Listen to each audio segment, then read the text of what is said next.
Coach, day 3 of practice, you go into pads. Things a little bit more exciting today, weren't they?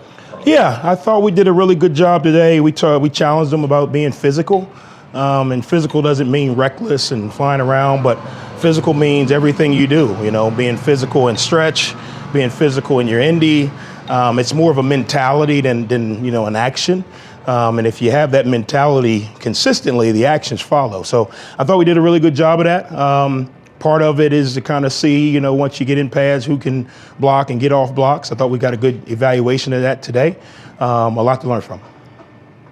When you look at progression from day 1 to now, you see anything you like, as far as, progression we're going to make this spring improvements? Yeah, I think we got more talent on the roster. Now, we got to figure out a way to hone that talent. But you look out there and you get into your 1s and your 2s, and then even into some of your 3s, you got a lot of talent on the field. Obviously, some of it's young, some of it is new, being a transfer, but skill set wise, what they're able to do is really good, which makes it a little cleaner in practice, which makes you be able to do more. We're still working on the execution. That's part of it. Our practice model is not really set up for, walk off the field and feel good. Our practice model is meant to kind of stress you a little bit. But as far as the things that we can control, I think we've been doing a really good job. Coach, still pretty early. These last few years, though, you guys had some pretty featured backs in Rasheen Ali and Kaylin Labron. Do you see anyone out there that's kind of been stepping up and can maybe fill that big hole that they're leaving? Today was the first day that you could really evaluate the backs because it was, we finally got some guys blocked. When you're in kind of shorts, the D-line comes through and you can't really put body on body. I thought Jordan Houston did some things, hitting it up inside, getting square and getting vertical. I thought AJ, of course, he's got some juice to get to the edge. But today you saw him kind of get up inside a little bit, which as you become an older back, you got to adjust your skill set to the run schemes. And then probably in that next group is Roberts because he is a bigger guy. So it's going to be interesting to see. I think in the air raid offense, it's not as much about the featured star back. It's about the guy who can handle the pass protection, the routes, and the run game. Because typically in the air raid offense, the runs you get are a little bit more spacious. So you can take advantage of that a little bit more. So as we continue to go, after we watch the tape today, we'll kind of see who was able to have a little bit of pace. Obviously, Payne is kind of like the mayor of Marshall football right now. So he's able to do some things consistently. What's going to be big for him in this offense is once we do get into scrimmage mode, can he break some runs, break some tackles, and turn some explosive plays into big plays. And sticking with that air raid offense, how do you think this quarterback room is picking up with some of the changes, especially Cole? He's younger, but how is he handling the team? Yeah, I think it's good. Coach Daigie's on him. I don't know if we've had, that type of consistent, staying on top of everything holistically, on both sides of the ball since we've been here. I challenge the staff. We got to take extreme ownership. If a kid messes up, it's on us.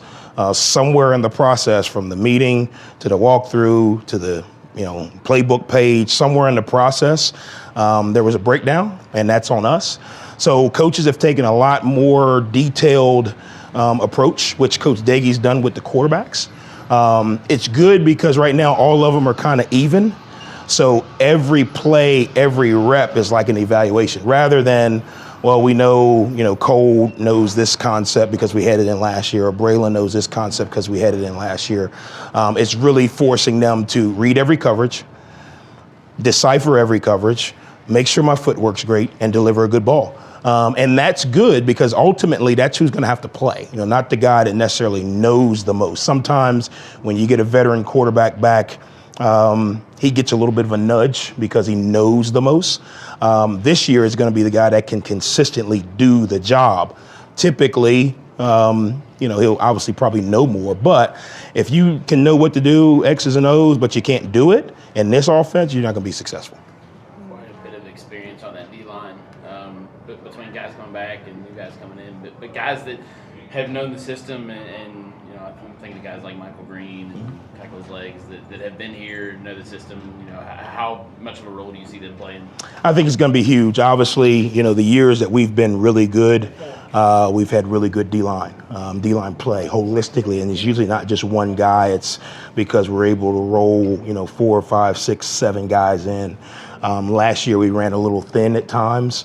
Coach Seymour and Coach Street have done a really good job of shrinking the D-line responsibilities to let them play a little bit faster.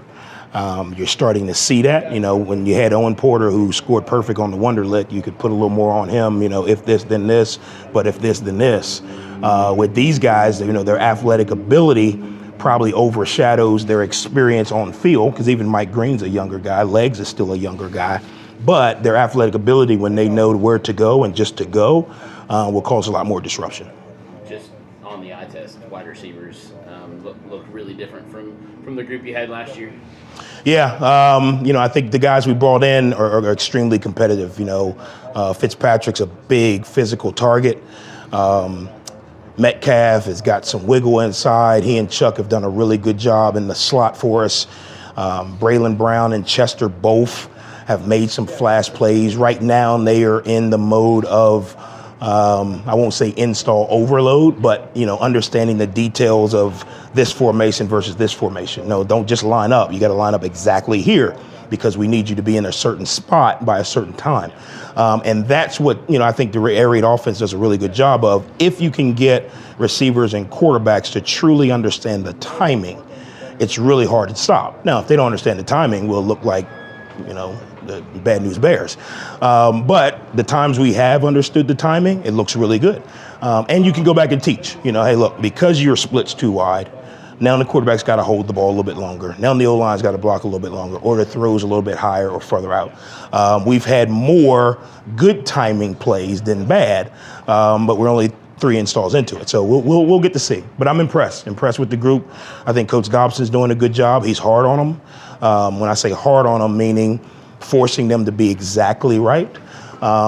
He's done it at the highest level. I told him all the time, treat them like you're playing for Brady, because Tom was not going to let the wideout be a half a step off, and he understands that. Coach Dobson does, and that's the kind of the way he explains it to them. It's not about I am a half a step off, he could make a better throw. It's about being where you're supposed to be so he can do his job easier. Good.